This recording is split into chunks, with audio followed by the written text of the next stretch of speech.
Welcome back to our YouTube channel MZ Stories. कामः जीवनस्य आधारः अस्ति, अर्थात काम ही जीवन का आधार है। बनारस के मोक्षधाम घाट पे जल रही लाश के धुएं के बीच कलंकिनी सोनम यही श्लोक बार बार दोहराते हुए घाट की दीवारों पर एक नया पोस्टर चिपका रही थी। पोस्टर पे लिखा था, बनारस वालों, अब मर्द को भी दर्द होगा, तुम्हारी सोनम बेवफा। रात के कुछ 3 बज रहे होंगे। घाट पे जलती लाशों के सिवाय सिर्फ एक अघोरी ही था, जो वहीं जलते हुए मुर्दे के पास बैठकर सोनम को पोस्टर चिपकाते हुए देखे जा रहा था। और फिर सोनम ने एक एक करके बारी बारी से अपने सारे कपड़े उतार दिए और बेबाकी से नदी में कूद पड़ी। अघोरी नदी में गोते लगाती सोनम की ओर घूर के देखता रहा। कुछ ही देर बाद सोनम पानी से बाहर निकली और अपने कपड़े पहने और फिर मुंह पर एक दुपट्टा डालकर उस अघोरी के पास जाके बैठ गई। सामने जलती हुई लाश को देखकर सोनम ने कहा, ये मुर्दा कुछ ज्यादा ही धुआं नहीं छोड़ रहा, लगता है जीते जी बहुत पाप किए होंगे। सोनम की बात सुनकर अघोरी हंसने लगा। औरत की लाश है ना, इसलिए अपने कलेजे में पूरी जिंदगी भर न जाने क्या क्या इकट्ठा किए बैठी थी। ये सुनकर सोनम के मुंह से हंसी छूट गई। इसीलिए हम अपने कलेजे में कुछ नहीं रखते, बस बाकी औरतें जिस दिन समझ जाएं कि काम में ही हर सुख का वास है, तब उनके जीवन का हर बोझ हल्का हो जाएगा। बेशर्मी के आगे जीत है। अब लाइए, चिलम इधर दीजिए। और फिर वो खुद ही अघोरी के हाथ से चिलम लेकर कश लगाने लगी। अघोरी मुस्कुरा कर बोला, लगता है अगली कुंडली मिल गई तुझे। ये सुनकर सोनम ने एक जन्म कुंडली आगे की। कैसे नहीं मिलती, इस शहर में मर्दों की कमी थोड़ी है। अघोरी कुंडली को कुछ देर तक देखता रहा। उस पे लड़के के नक्षत्रों के साथ उसकी एक फोटो भी थी। ये तेरे हुस्न के आगे थोड़ा फीका नहीं है? हमें तो इसकी कुंडली में जल्द ही मृत्यु दोष दिखाई दे रहा है।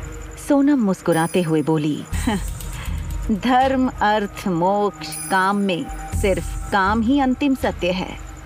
अंत में इसको उसी सत्य की प्राप्ति होगी। अघोरी ये सुनकर कुछ देर तक सोनम की ओर देखता रहा। उसकी चमकती काली आंखें अब और चमकीली हो गई थीं। अघोरी ने मुस्कुरा कर कहा, बहुत लड़कियां देखी हैं हमने, मरघट में कितनी भैरवियां भी टकराईं, पर आज तक कोई तुझसा नहीं देखा।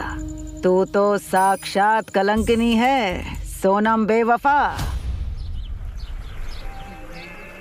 सुबह होते ही बनारस के लोगों की नजर उस पोस्टर पे पड़ी। अरे भैया, देखा था ये पोस्टर वहाँ पे क्या लिखा था? अब मर्द को भी दर्द होगा। अरे ये औरत तो रुके का नाम ही नहीं ले रही, हर हफ्ते कोई नया पोस्टर लगा देती है।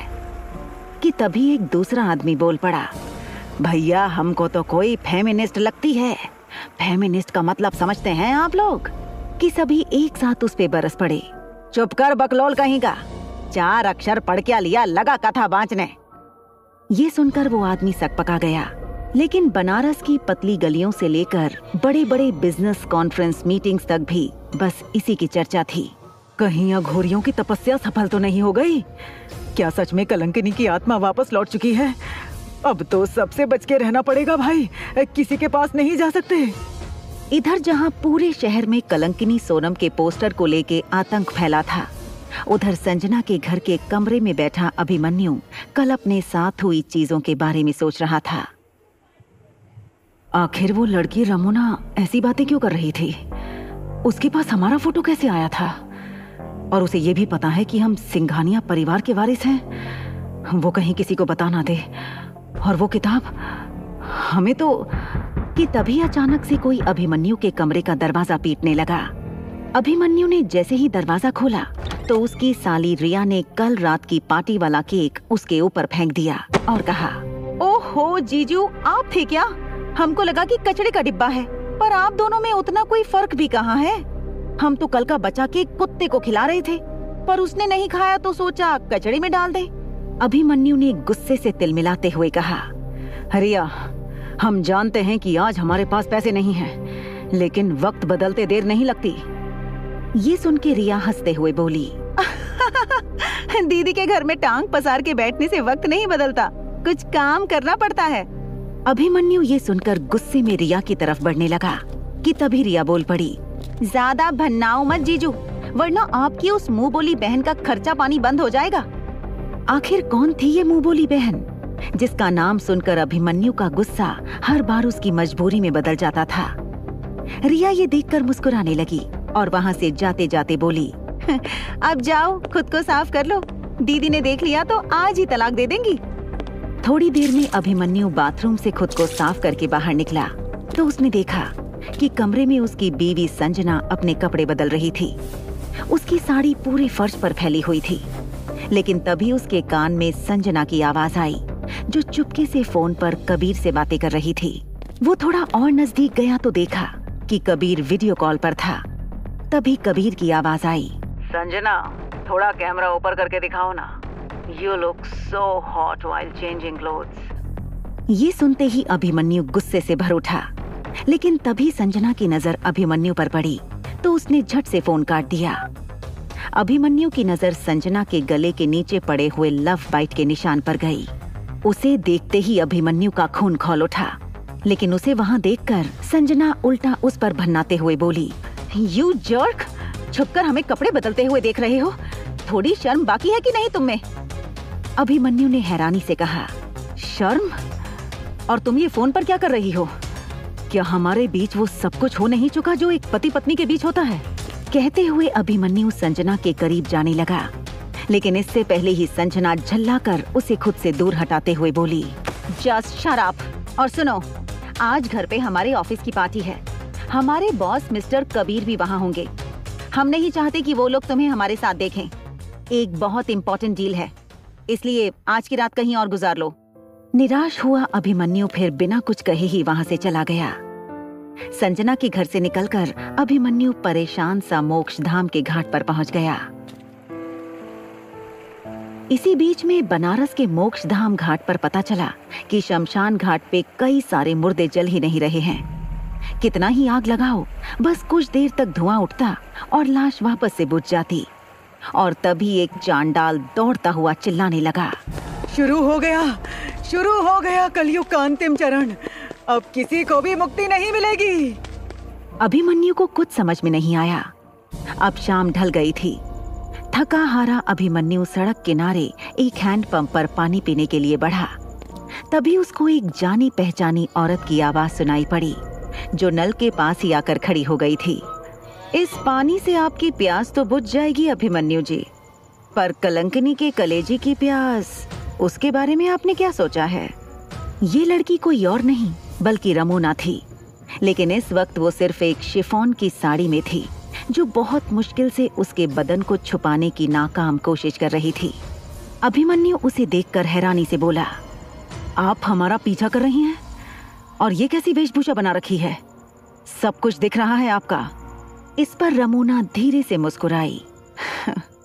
हमारे बहुत सारे टैलेंट्स में से एक टैलेंट ये भी है। खैर, आप ये सोचिए कि अगर आपको हम इतनी आसानी से ढूंढ सकते हैं, तो उस कलंकिनी सोनम के लिए आपको ढूंढना कितनी आसान बात होगी। अभिमन्यु ने एक गहरी सांस ली। उसका हमसे क्या लेना देना? हमको आपकी बात पे भरोसा नहीं है। और वो हमारी फोटो आपके पास कैसे आई? रमोना ने थोड़ा उसके करीब आकर जवाब दिया, आपकी सांसें जब हमारी सांसों से टकराती हैं तो उफ, कंट्रोल नहीं होता कसम से। खैर, एक दिन जब हम पूर्णिमा की रात जलांजलि देने गंगा घाट गए थे, तभी हमने अघोरी और भैरवियों की टोली देखी, जो आपस में बातें कर रहे थे कि वो लोग कलंकिनी की आत्मा को वापस ले आएंगे, जिससे कलयुग के आखिरी चरण की शुरुआत हो सके। उन्होंने कई सारे लोगों की अलग अलग कुंडलियां छांट रखी थीं और साथ में एक किताब भी थी, जिसके सहारे कलंकिनी की आत्मा को वापस बुलाया जा सकता था। तभी एक तरफ से आवाज आई और ये सुनकर सभी उसी आती आवाज की ओर भागे। जल्दी जल्दी में उनकी वो किताब वहीं छूट गई। हमने जाकर उस किताब को देखा तो उसमें आपकी कुंडली के साथ साथ आपकी वो फोटो भी थी। अभिमन्यु को यकीन था कि कलंकिनी सोनम क्या कोई भी औरत उसे अपने रूप जाल में फंसा नहीं सकती थी। इसलिए ही वो इन खोखली बातों से डर नहीं रहा था। उसे डर था तो सिर्फ अपनी असलियत बाहर आने का, कि वो असल में सिंघानिया परिवार का वारिस है, और ये वो हरगिज नहीं होने दे सकता था। जहां एक और अभिमन्यु और रमोना कलंकिनी सोनम के बारे में बात कर रहे थे, वहीं गंगा के शमशान के किनारे चांडालों की बस्ती के एक अंधेरे कमरे में बैठी सोनम नाम की वो रहस्यमयी लड़की अश्लील मैगजीनों से बहुत सारी तस्वीरें काट रही थी। उतने अंधेरे में भी उसकी जुगनों सी चमकती आंखें साफ साफ दिखाई पड़ती थीं। और फिर उसने उन तस्वीरों के सिर के जगह पर शहर के नामी गिरामी मर्दों और बड़े बड़े बिजनेसमैन के चेहरे चिपका दिए। ये वस्त्र मनुष्य के मुखौटे हैं। एक दिन ऐसा आएगा जब सारे मुखौटे उतर जाएंगे, और तब ये कहते हुए सोनम जोर जोर से हंसने लगी, और फिर उसने उन तस्वीरों से दीवार को लगभग ढक दिया। दूसरी तरफ धर्मशाला के बाहर खड़ा अभिमन्यु रमोना से अपना पीछा छुड़ा के निकलने ही वाला था कि रमोना ने उसे फिर रोकते हुए कहा, वैसे आप अगर कहें तो आपके और आपकी बीवी के रिश्ते को हम फिर से हरा कर सकते हैं। अभिमन्यु ये सुनकर हंसने लगा। अब आप आई ना असली मुद्दे पर। बताइए, कितने पैसे चाहिए आपको? ये सुनकर रमोना उसके पास आके बोली, सिंघानिया साहब, पैसे हमारे पास भी बहुत हैं, लेकिन क्या है कि उन पैसों से कोई कलंकिनी से नहीं बच सकता। उसके लिए हमारी जरूरत पड़ेगी। अभिमन्यु रमोना को इग्नोर करके वहां से चला गया। अब रात के 10 बजने वाले थे। अभिमन्यु ये सोच के थका हारा घर लौटा कि अब तक तो पार्टी खत्म हो गई होगी, लेकिन घर में घुसते ही उसने देखा कि पार्टी अब तक जोरों शोरों से चल रही थी। सभी लोग हाथ में वाइन का ग्लास लिए पार्टी एंजॉय कर रहे थे। वहां मौजूद लोगों के कपड़ों से उनकी ऊंची हैसियत साफ झलकती थी, लेकिन वहीं अभिमन्यु एक पुरानी शर्ट और एक घिसी हुई चप्पल पहने हुए खड़ा था। और एकाएक अभिमन्यु की नजर संजना पर गई। वो कबीर की बाहों में बाहें डाल के शराब पी रही थी। कबीर कभी उसकी पीठ सहलाता तो कभी उसके गाल। तभी कबीर ने नोटिस किया कि अभिमन्यु उन्हें ही देख रहा था, तो उसे चिढ़ाने के लिए कबीर ने संजना के होंठों पर किस किया। तब संजना ने कहा, यहाँ से चलो ना, अभिमन्यु देख रहा है। कबीर ने संजना की ड्रेस की जिप को हाथ में लेते हुए कहा, जो मजा दिखाकर करने में है वो छुपाने में कहाँ। जिप खोल दूं? इधर ही घूर रहा है वो। हंसते हुए संजना बोली, नहीं नहीं, जल जाएगा।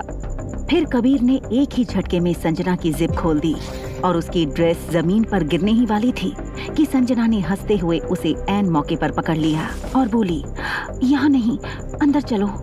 तब कबीर ने संजना का हाथ पकड़ के कहा, नहीं, जो करना है यही करेंगे, तुम्हारे फटीचर पति के सामने। उन दोनों की ऐसी हरकतें देखकर अभिमन्यु को घिन आ गई और फिर संजना अपनी ड्रेस को संभालते हुए कबीर को अंदर ले गई। पर दरवाजा थोड़ा सा खुला रह गया और वहां से अभिमन्यु को सब दिख रहा था। अंदर संजना ने अपनी ड्रेस पे से अपना हाथ हटा दिया और उसकी ड्रेस जमीन पर गिर गई। इस अवतार में संजना बहुत ही अट्रैक्टिव लग रही थी और कबीर से अब रहा नहीं गया। उसने संजना को बिस्तर पर लेटा दिया और फिर पागलों की तरह उसके पूरे बदन पर किस करने लगा और फिर उसके ऊपर झुक गया। अब अभिमन्यु से ये देखा न गया और उसने दरवाजा बंद कर दिया। पर अंदर से आती हुई संजना की दबी चीखें और उन दोनों की तेज तेज सांसों से पता चल रहा था कि कबीर और संजना काफी करीब थे। और फिर संजना ने एक जोर की आह भरी, जिससे पता चल गया था कि कबीर और संजना ने उस बेडरूम में आज अपनी सारी हदें पार कर दी थीं। ये सोचकर अभिमन्यु को इतना गुस्सा आया कि वो एक झटके में वहां से बाहर निकल गया। और बाहर आते ही कबीर और संजना के क्लाइंट प्रमोद खुराना की नजर उस पे पड़ गई। प्रमोद खुराना वही इम्पोर्टेंट क्लाइंट था जिसके लिए ये पार्टी रखी गई थी। तब तक कबीर और संजना भी अपने कपड़े ठीक करते हुए बाहर आ गए। प्रमोद भागते हुए अभिमन्यु के पास आया और चौंक कर बोला, अभिमन्यु सर, आप वो भी इस मामूली पार्टी में? हम कितने दिनों से आपको ढूंढ रहे थे। और आप यहाँ मिल गए। संजना और कबीर ये देखकर एकदम सन्न खड़े के खड़े रह गए। उन्हें समझ में नहीं आ रहा था कि अभिमन्यु जैसे फटीचर को प्रमोद खुराना जैसा मीडिया टाइकून सर क्यों बोल रहा था। आखिर क्या थी अभिमन्यु की असली पहचान? कौन थी रमोना और क्या था उसका मकसद? क्या अभिमन्यु सच में कलंकिनी सोनम के निशाने पर था? जानने के लिए सुने ये कहानी सिर्फ पॉकेट FM ऐप पर। Subscribe MZ Stories for more amazing stories.